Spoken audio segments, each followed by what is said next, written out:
ଓଡ଼ିଶାର ପ୍ରତ୍ୟେକ ଛାତ୍ରଛାତ୍ରୀମାନଙ୍କୁ ମୋର ଏହି ୟୁଟ୍ୟୁବ୍ ଚ୍ୟାନେଲକୁ ସ୍ୱାଗତ ଜଣାଉଛି। ଆଜି ଆମେ କ'ଣ ଦେଖିବା ନା କୋର୍ ପେପର୍ 12ର ୟୁନିଟ୍ 1 5th ସେମିଷ୍ଟର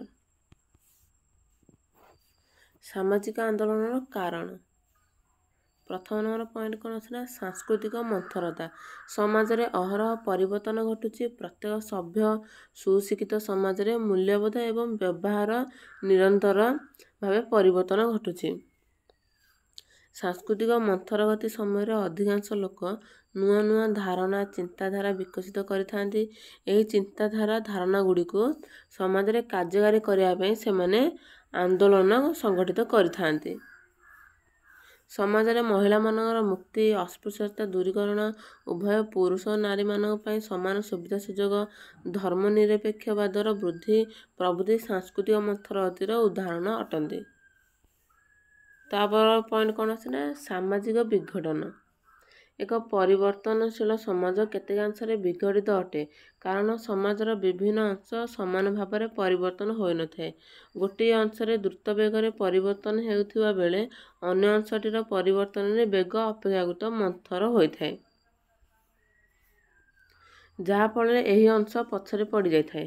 ଉଦୟକରଣ ପୌରୀକରଣକୁ ସୃଷ୍ଟି କରିଥାଏ, ଯାହା ବିଭିନ୍ନ ପ୍ରକାର ସାମାଜିକ ସମସ୍ୟାକୁ ଜନ୍ମ ଦେଇଥାଏ।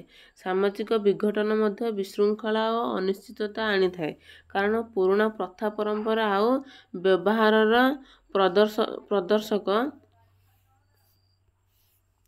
ଭାବେ କାର୍ଯ୍ୟ କରିନଥାନ୍ତି। ଫଳରେ ବ୍ୟକ୍ତିବିଶେଷ ଦିଗହରା ହୋଇ ପଡ଼ିଥାନ୍ତି। ସେମାନେ ସମାଜରୁ ବିଚ୍ଛିନ୍ନ ହୋଇ ଯାଆନ୍ତି ବୋଲି ଅନୁଭବ କରନ୍ତି। ଲୋକମାନେ ଅସୁରକ୍ଷିତ ଓ ବିଶୃଙ୍ଖଳିତ ହୋଇପଡ଼ନ୍ତି। ନୈରାଶ୍ୟ ଓ ବିଶୃଙ୍ଖଳା ସାମାଜିକ ଆନ୍ଦୋଳନ ସୃଷ୍ଟି କରିଥାଏ। ତାପରେ ଆମର ପଏଣ୍ଟ କ'ଣ ଅଛି ନା ସାମାଜିକ ଅନ୍ୟାୟ। ଯେତେବେଳେ ଦଳେ ଲୋକ ଅନୁଭବ କରନ୍ତି ଯେ ସେମାନଙ୍କ ପ୍ରତି ଅନ୍ୟାୟ ହେଉଛି, ସେମାନଙ୍କ ମନରେ ନୈରାଶ୍ୟ ଭାବ ସୃଷ୍ଟି ହୋଇଥାଏ। ଏହି ଅନ୍ୟାୟ ମନୋଭାବ ସାମାଜିକ ଆନ୍ଦୋଳନ ପାଇଁ ବଳିଷ୍ଠ ଭିତ୍ତିଭୂମି ଯୋଗାଇଥାଏ। ସାମାଜିକ ଅନ୍ୟାୟ ମନୋଭାବ କେବଳ ଦୁଃଖ ଅସୁଖ ଏବଂ ଗରିବମାନଙ୍କ ମଧ୍ୟରେ ସୀମାବଦ୍ଧ ନଥାଏ। ଏହା ଯେକୌଣସି ସମୂହ ସାମାଜିକ ଅନ୍ୟାୟର ଶିକାର ହୋଇଥାନ୍ତି। ଅସନ୍ତୋଷ ଓ ଉତ୍ତେଜନା ସାମାଜିକ ଆନ୍ଦୋଳନ ସୃଷ୍ଟି କରିଥାଏ। ଆଧୁନିକ ସମାଜ ଅଧିକ ଭାବେ ସାମାଜିକ ଆନ୍ଦୋଳନ ଦ୍ୱାରା ପୀଡ଼ିତ ହୋଇଥାଏ।